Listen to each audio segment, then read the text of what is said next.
बिस्मिल्लाहिर्रहमानिर्रहीम।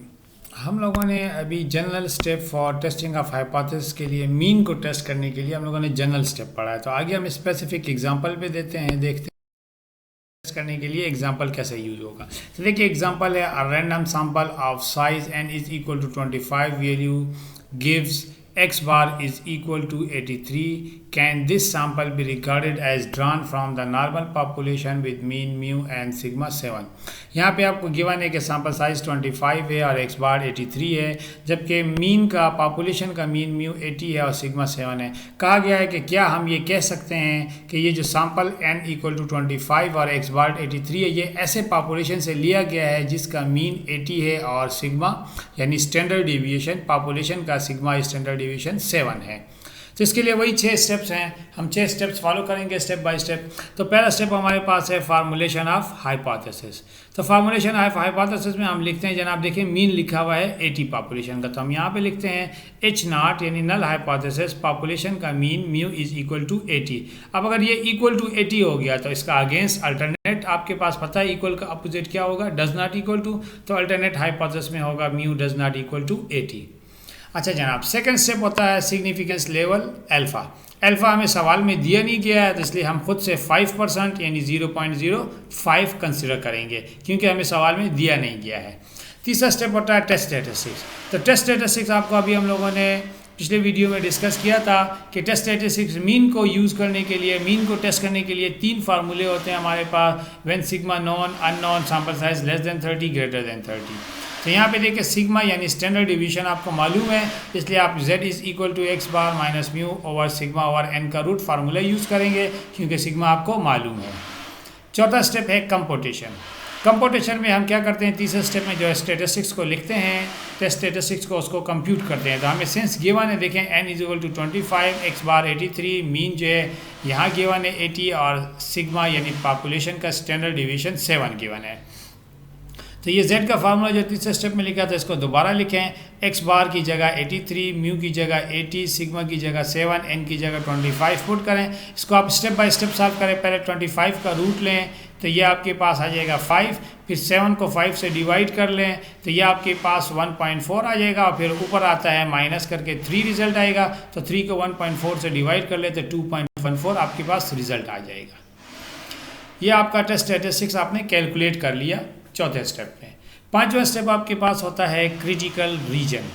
Critical reason already हम 2 दफ़ा डिस्कस कर चुके हैं, डिपेंड्स ऑन अल्टरनेट हाइपोथेसिस। तो यहाँ पे जो अल्टरनेट हाइपोथेसिस है वही यहाँ पे लिखा गया है, since alternate hypothesis H1 mu does not equal to 80। और डज नॉट इक्वल टू का मतलब होता है टू टेल टेस्ट।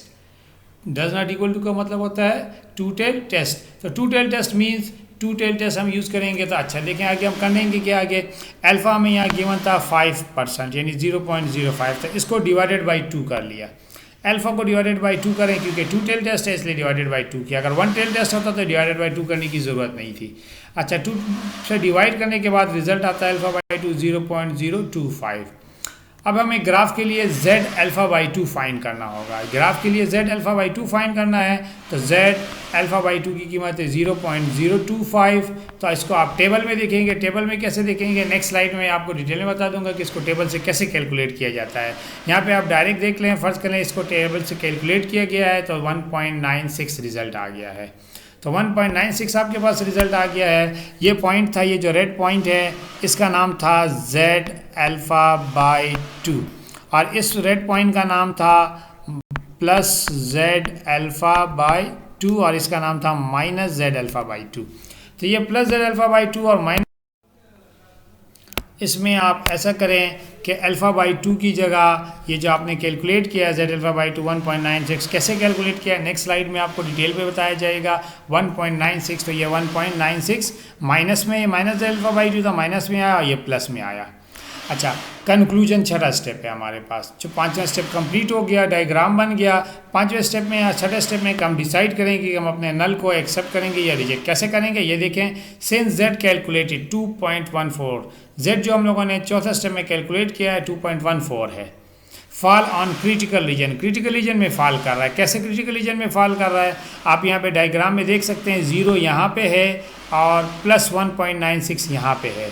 तो ये रिजल्ट है 2.14, तो जाहिर सी बात है 1.96 के आगे इधर कहीं 2.14 होगा, तो ये शेडेड एरिया में लाई कर रहा है। शेडेड एरिया में लाई कर रहा है तो यहाँ ये लिखा है कि फॉल्स ऑन क्रिटिकल रीजन, कि ये क्रिटिकल रीजन में लाई कर रहा है। So we reject the null hypothesis that mean is equal to 80, तो हम अपने नल हाइपोथेसिस को रिजेक्ट करते हैं कि मीन 80 के इक्वल नहीं है, and conclude that the given sample is not drawn from the population having mean mu 80 and sigma 7। इसका मतलब ये कि हम लोगों ने इसको रिजेक्ट कर दिया और हम कंक्लूजन ड्रा करते हैं और हम कहते हैं, रिजल्ट ड्रा करते हैं कि ये जो सैंपल लिया गया है ये ऐसे पॉपुलेशन से लिया गया है जिसका मीन 80 नहीं है। अच्छा, यहाँ पे जो 1.96 ये जो 5 स्टेप में z की वैल्यू कैलकुलेट की गई है, इसको आप ज़रा देख लें टेबल से कि हम कैसे कैलकुलेट करते हैं। ये आपके पास स्टैंडर्ड नॉर्मल टेबल है, ये आपके पास स्टैंडर्ड नॉर्मल टेबल है। यहाँ से आप z अल्फ़ा बाई 2 जो आपने फाइंड किया था उसको देखें, z अल्फ़ा बाई 2 यानी 0.025 आया था, तो ये 1.96 कैसे आता है इस चीज़ को आप देख लें। इसको देखने के लिए आप देख लें, पहले आपके पास यहाँ पे z के साथ जो भी नंबर लिखा होगा आप इसको 0.5 से माइनस कर लें।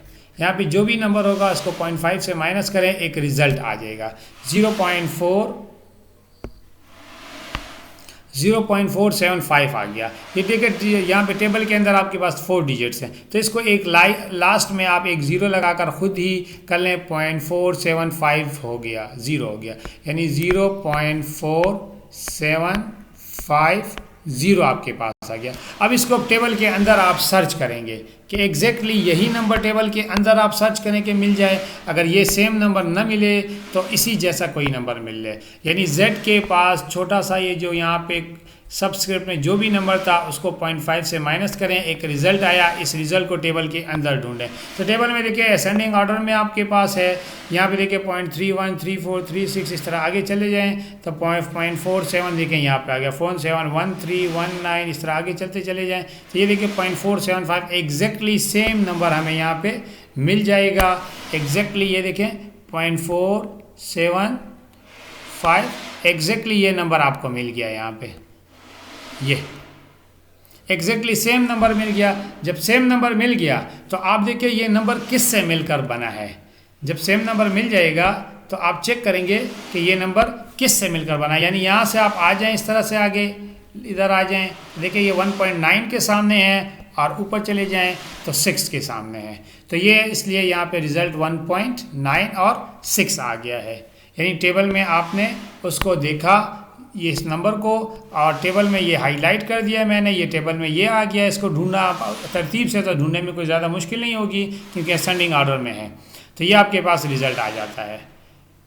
और इसको फिर देखेंगे ये किससे मिलकर बनाया था, देखेंगे यहाँ पे लेफ़्ट साइड पे चले जाएं 1.9 के सामने है और ऊपर चले जाएं ये 6 के सामने है, तो ये 1.96 इसका रिज़ल्ट आ जाएगा। अब यही चीज़ प्लस हो या माइनस हो दोनों का सेम रिज़ल्ट होगा, दोनों के लिए सेम टेबल यूज़ होगा। एक एग्जांपल और भी ले लेते हैं। फॉर एग्ज़ाम्पल अगर सपोज़ कर लें आपके पास ये z इस तरह से लिखा हो, z लिखा हो 0.05 लिखा हो, तो फिर इसको हम कैसे फाइंड करेंगे। 0.05 तो सेम तरीका है कि 0.5 में से 0.05 को आप माइनस करें तो ये 0.45 आ गया, 0.45 आ गया। आप इसको 4 डिजिट बनाने के लिए डबल सिफर लगा लें तो ये आपके पास आ गया 0.4500 यानी 4500। अब आप इस नंबर को टेबल के अंदर ढूंढेंगे, यानी 4500, तो 4500 देखें यहाँ पे 45, ये आपके पास 454 आ गया। इससे ऊपर लाइन पे चले जाएं 44, ये आपके पास 44,500 आ गया है। तो इसको आप इस तरह ढूंढते चले जाएं। यहाँ पे आप देखें, ये देखें, अब ये देखें ये 5 कम है और ये 5 ज़्यादा है, तो आप इन दोनों में से किसी एक को कंसिडर कर सकते हैं। एक 0.5 कम हो रहा है और एक 5 ज़्यादा हो रहा है, तो आप इन दोनों में से किसी एक को कंसिडर कर सकते हैं। इन दोनों में से किसको आप कंसिडर करेंगे, ये आप देख लें कि 0.45, ये देखें ये एक पॉइंट आ रहा है आपके पास और एक पॉइंट ये आ रहा है। आपकी मर्ज़ी, दोनों में से किसी एक को कंसिडर कर लें। फ़र्ज़ करें आपने किसी एक को कंसिडर कर लिया। अब देखें ये किससे मिलकर बना है, ये वाला कंसिडर किया तो ये देखें सीधा जाएँ, ये 1.6 के सामने है और ऊपर चले जाएँ तो 1.4 हो गया। तो ये 1.6 और 4 के सामने है, तो इसका आंसर आ जाएगा z की कीमत 1.64 आ जाएगा आपके पास।